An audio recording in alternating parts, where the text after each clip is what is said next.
20 മിനിറ്റിനുള്ളിൽ പണം കയ്യിലെന്ന് കേട്ട് ഇൻസ്റ്റന്റ് വായ്പകൾക്ക് പിന്നാലെ പോകുന്നവരാണോ നിങ്ങൾ? എന്നാൽ നിങ്ങളെ കാത്തിരിക്കുന്നത് കൊള്ളപ്പലിശയും മാനസിക പീഡനവും മാത്രമാണ്. ആയിരക്കണക്കിന് അനധികൃത ആപ്പുകളെ ഗൂഗിൾ നിരോധിച്ചെങ്കിലും ഒളിപ്പിച്ചു വെച്ച ചാർജുകളും അമിതമായ പലിശയും ഈടാക്കി പണം പിടുങ്ങുന്ന സ്ഥാപനങ്ങൾ ഇപ്പോഴും സജീവമാണ്. പെട്ടെന്നുള്ള ആവശ്യങ്ങൾക്ക് വ്യക്തിഗത വായ്പ തേടുന്നവർ കൊള്ളപ്പലിശ ഈടാക്കുന്ന ഇത്തരം സ്ഥാപനങ്ങളുടെ കെണിയിൽ വീഴാതിരിക്കാൻ അതീവ ശ്രദ്ധ പുലർത്തണമെന്ന് സാമ്പത്തിക വിദഗ്ധർ മുന്നറിയിപ്പ് നൽകുന്നു.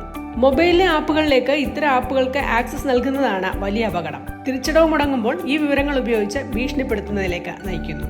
അപ്പോൾ വായ്പ എടുക്കുന്നതിന് മുമ്പ് ചില കാര്യങ്ങൾ ശ്രദ്ധിച്ചാൽ ഇത് ഒഴിവാക്കാനാകും. 1. ലോൺ ആപ്പ് ഒരു അംഗീകൃത സ്ഥാപനവുമായി സഹകരിച്ചാണ് പ്രവർത്തിക്കുന്നതെന്ന് ഉറപ്പുവരുത്തുക. പ്രമുഖ ബാങ്കുകളുടെയോ NBFCകളുടെയോ പേര് ഉപയോഗിക്കുന്നുണ്ടെങ്കിൽ അവരുടെ വെബ്സൈറ്റിൽ പോയി ആപ്പ് ലിസ്റ്റ് ചെയ്തിട്ടുണ്ടോ എന്ന് പരിശോധിക്കുക. മറ്റൊന്ന്, വായ്പയ്ക്ക് വേണ്ടി ഫോണിലെ ചിത്രങ്ങളിലേക്കോ സന്ദേശങ്ങളിലേക്കോ കോൺടാക്ട് ലിസ്റ്റിലേക്കോ ആക്സസ് ചോദിക്കുന്ന ഒരു ആപ്പിനും അനുമതി നൽകാതിരിക്കുക എന്നതാണ്. ആപ്പ് സ്റ്റോറിലെ ഉപയോക്താക്കളുടെ റിവ്യൂകളും ഫീഡ്ബാക്കുകളും ശ്രദ്ധാപൂർവ്വം വായിക്കേണ്ടതും അത്യാവശ്യമാണ്.